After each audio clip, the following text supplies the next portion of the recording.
Hello friends, welcome to Kalyani சுலகம். மாங்காய்னு சொல்கிறப்பவே நாக்கில் எச்சில் ஊறுதுங்க. மாங்காய் சீசன் களை கட்ட ஆரம்பிச்சிடுச்சு. எல்லா இடத்துலையும் ஃப்ரெஷ்ஷான மாங்காய் கிடைக்கிது. மிஸ் பண்ணிடாதீங்க. மாங்காவை வாங்கி ஸ்டோர் பண்ணி வச்சுக்கோங்க. மாங்காயில் பல விதமான டிஷ் செய்யலாம். இப்போ ஒரு சூப்பரான டிஷ் தான் செஞ்சு காமிக்க போகிறேன்.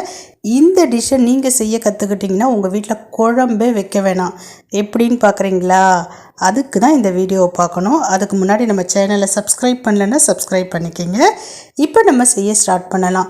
ஃப்ரெஷ்ஷான மாங்காய் எடுத்துக்கோங்க. அது மேலே இருக்கக்கூடிய தோலை சீவிடுங்க. அடுத்தது வரமிளகாய் எடுத்துக்கோங்க. ஒரு சின்ன துண்டு இஞ்சி எடுத்துக்கோங்க. ஒரு 10 சின்ன வெங்காயம் எடுத்துக்கோங்க. ஒரு 4-5 சில்லு தேங்காய் எடுத்துக்கோங்க. கருவேப்பிலை எடுத்துக்கோங்க. இதுதான் தேவையான பொருள். எல்லாத்தையும் ரெடி பண்ணி வச்சுக்கோங்க. இப்போ ஸ்டவ் ஆன் பண்ணி ஒரு கடாய் வச்சுக்கோங்க. கடாயில் 2 ஸ்பூன் நல்லெண்ணெய் சேர்த்துக்கோங்க.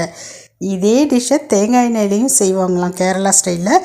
பட் நான் நம்ம ஸ்டைலில் 2 ஸ்பூன் நல்லெண்ணெய் சேர்த்துக்கிறேன். நல்லெண்ணெய் சூடான பிறகு இந்த சின்ன வெங்காயத்தை சேர்த்துக்கலாம். சின்ன வெங்காயத்தை லைட்டாக வதக்கிக்கலாம். வதங்கின பிறகு இது கூட கருவேப்பிலை, இஞ்சி சேர்த்துக்கலாம். ஸ்டவ் கண்டிப்பாக சிம்மில் தாங்க இருக்கணும். இப்போ நல்லா வதக்கிக்கலாம். இப்போ இது கூடவே வரமிளகாய் சேர்த்துக்கலாம். நான் காரத்துக்கு ஒரு 5-6 வரமிளகாய் சேர்த்துருக்கேன். உங்கள் காரத்துக்கு ஏற்ப நீங்கள் வரமிளகாய் சேர்த்துக்கங்க. இப்போ லைட்டாக ஃப்ரை பண்ணிடலாம். ஸ்டவ்வை ஆஃப் பண்ணிவிடுங்க. அந்த அனலே போதுமானதாக இருக்கும். நான் இப்போ ஆஃப் பண்ணிவிட்டேன். கீழே இறக்கி வச்சிடுறேன். அவ்வளோதாங்க. ரொம்ப சிம்பிளாக முடிஞ்சிருச்சு. இதுக்கு அடுத்ததாக ஒரு மிக்ஸி ஜார் எடுத்துக்கோங்க. இப்போ இந்த வதக்கின எல்லா ஐட்டத்தையும் மிக்ஸி ஜாரில் சேர்த்துக்கலாம். கூடவே கட் பண்ணி வச்சுருக்கக்கூடிய தேங்காவை சேர்த்துக்கலாம். தேங்காவை துருவிட்டும் சேர்த்துக்கலாம். நம்ம விருப்பம்தான். இப்போ ஃப்ரெஷ்ஷான மாங்காவை சேர்த்துக்கலாம். மாங்காய் மேலே இருக்கக்கூடிய தோலை ரிமூவ் பண்ணிவிடுங்க. இப்போ மாங்காவை சேர்த்தாச்சு. இப்போ இதை அரைக்க போகிறோம். அதுக்கு முன்னாடி தேவையான அளவு கல் உப்பு சேர்த்துக்குங்க. இப்போ நல்லா அரைச்சிட்டு வந்துடலாம். அரைக்கிறப்ப தண்ணி சேர்க்காதீங்க. இப்போ நான் சூப்பராக அரைச்சி எடுத்துகிட்டு வந்துட்டேன். ஓப்பன் பண்ணி காமிக்கிறேன். சூப்பரான மாங்காய் துவையல் ரெடி.